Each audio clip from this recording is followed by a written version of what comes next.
Hello, everyone, and welcome to another episode of In the Beer Garden, where I'm your host, Chris Loader. And as usual, I'm joined by Charene Woo and Steve Shanks. But before we get into the tips, let's just see how everybody is. Charene, how's it going? Did you enjoy Royal Ascot last week? Yes, thank you. I'm good. I really enjoyed last week during the Royal Ascot, and Hong Kong racing resumes this week. And this Wednesday will be the third last Happy Valley meeting of this season, because next Wednesday we don't have meeting at the City Circus. So I hope we can have some good tips before the season ends.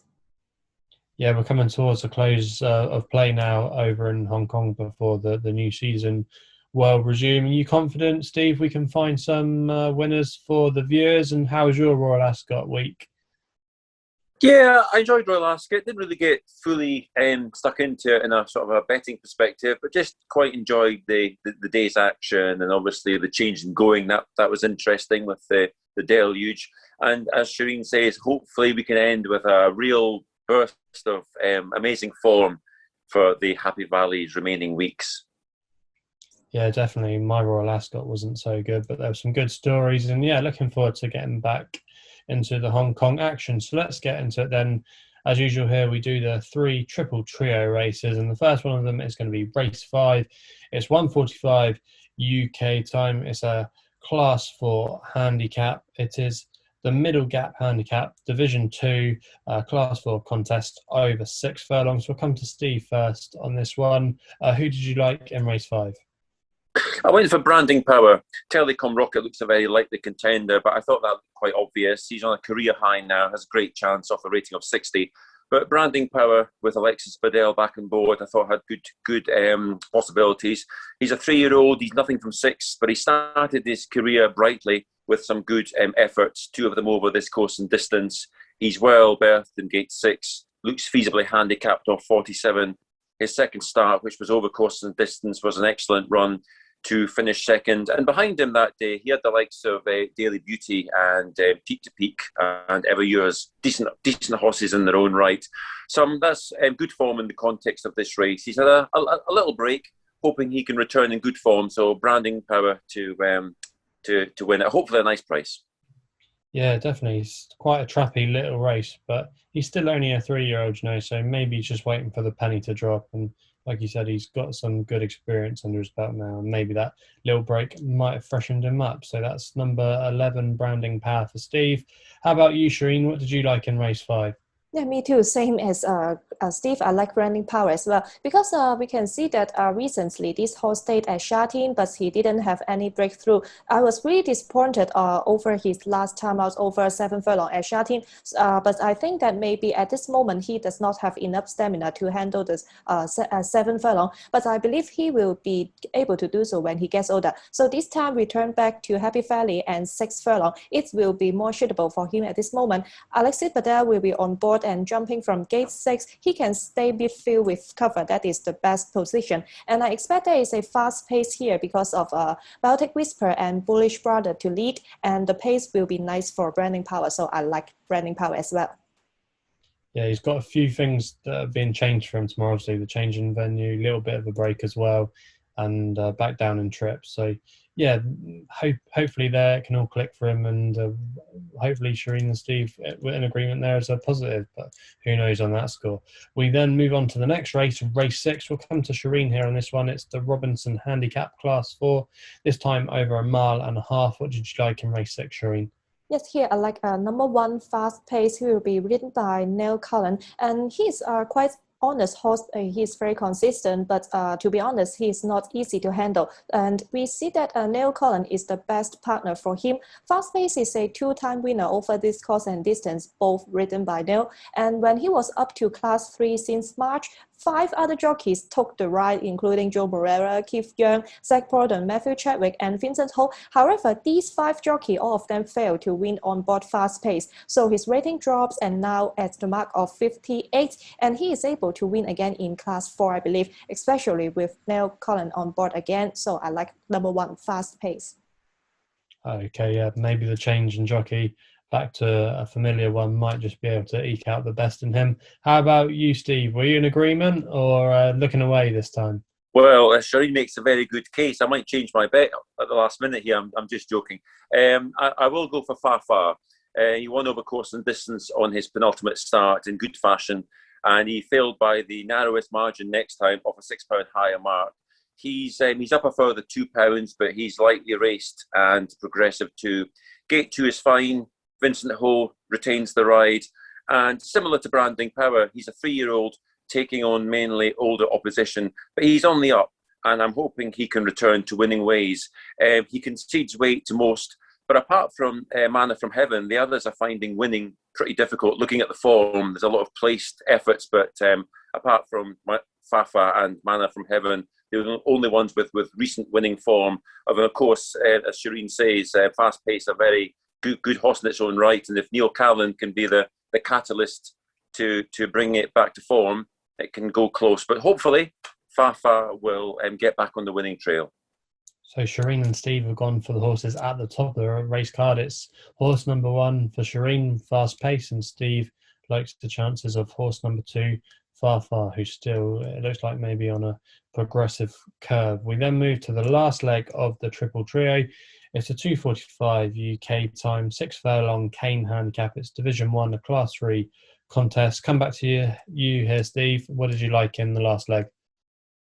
Well, I thought this was almost impossible, but I sided with Jolly Good Heart to make it back-to-back wins. He's a horse that likes to get on with things, and from gate 2, it's perfect for his front-running style. He rarely runs a bad race, and over course and distance, that is. And he accounted for Telecom Smart by a whisker last time from a much worse barrier in 11. He meets Telecom Smart £4 better off this time because Telecom Smart won last time, and he's gone up £7 himself. So Jolly Good Heart is quite well weighted here. Zach Burton would have been able to make the weight on Jolly Good Heart. He rides top weight Hong Kong Bet, who doesn't really make much appeal to me. It's another race though where I think you could give 6 or 7 horses very good chances, but for me, Jolly Good Heart makes appeal at the lower end of the weights this time. Yeah, a few familiar names in there. So, yeah, you're opting for horse number 11, Jolly Good Heart. How about you, Charene? Do you agree with Steve, or are you looking to take him on?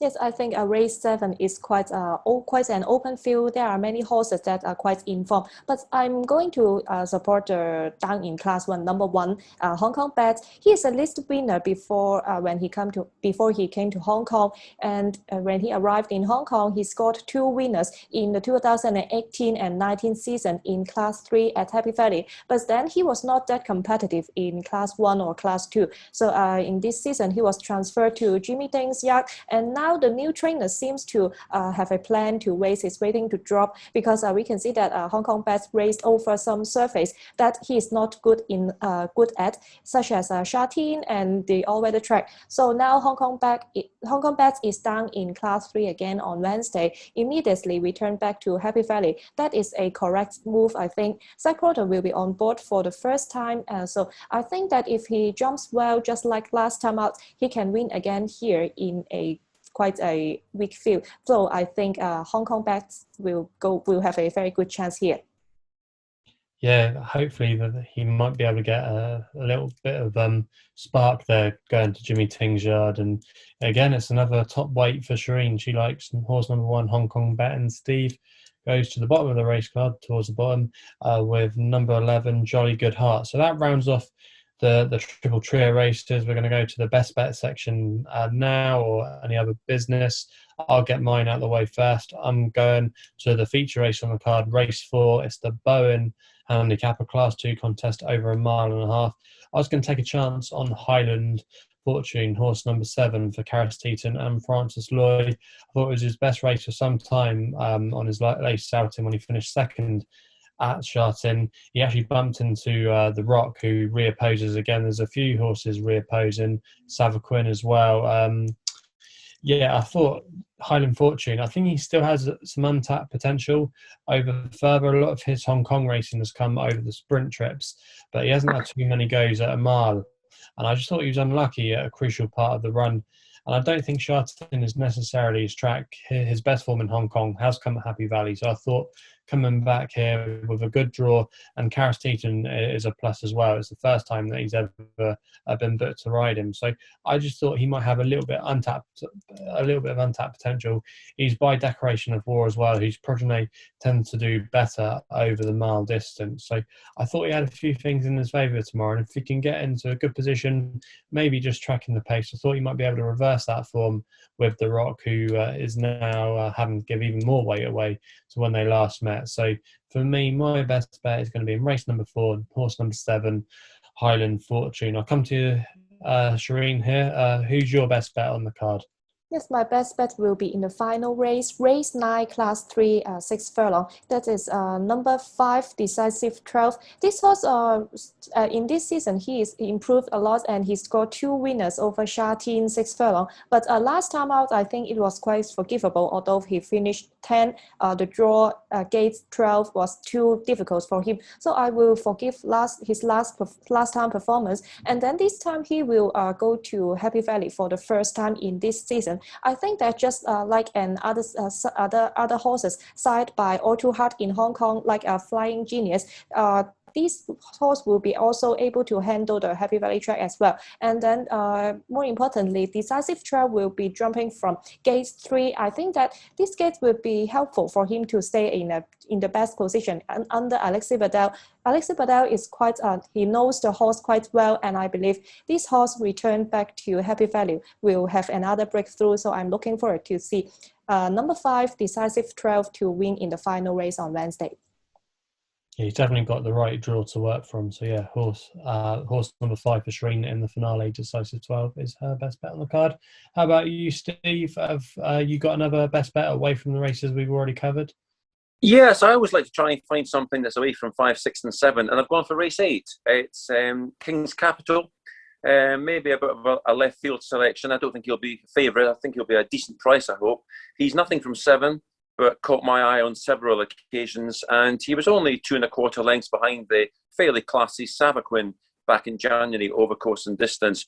I think he's a tricky horse to ascertain his best trip, probably 1,400, 1,600 metres, and but he stayed on well that day over the 1,650, and I think the mile looks just about right for King's Capital.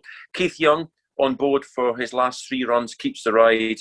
He's a 4-year-old. We've yet to see the best of him, and but he's only been dropped 4 pounds in his 7 runs, so it's an indication that he's a generally consistent horse. He remains in Class 3 company, and I think when everything slots together, he's a pretty capable horse, and hopefully he can strike at the 8th attempt. King's Capital for me. Well, maybe it's all aligning there. The 8th attempt, race 8. Who knows? Maybe he's got all that in his favour. So it's horse number 10, King's Capital, is Steve's best bet on the Happy Valley card. So that rounds off this week's preview. Hopefully we can find you some winners. Thanks for Charene and Steve for giving their time. Also as well, we'll be doing the In the Saddle podcast. That will be resuming this week, where we'll be focusing on the action at Newcastle, Newmarket, and also as well the Irish Derby at the Curragh. Another good weekend's racing coming in the UK. So yes, make sure you stay tuned for that, and we'll put the links in the bio. So yeah, thanks again for Charene and Steve for their time. Please gamble responsibly. Hopefully we can have some winners for you again this week, and we'll be seeing you soon. Bye-bye. Bye-bye.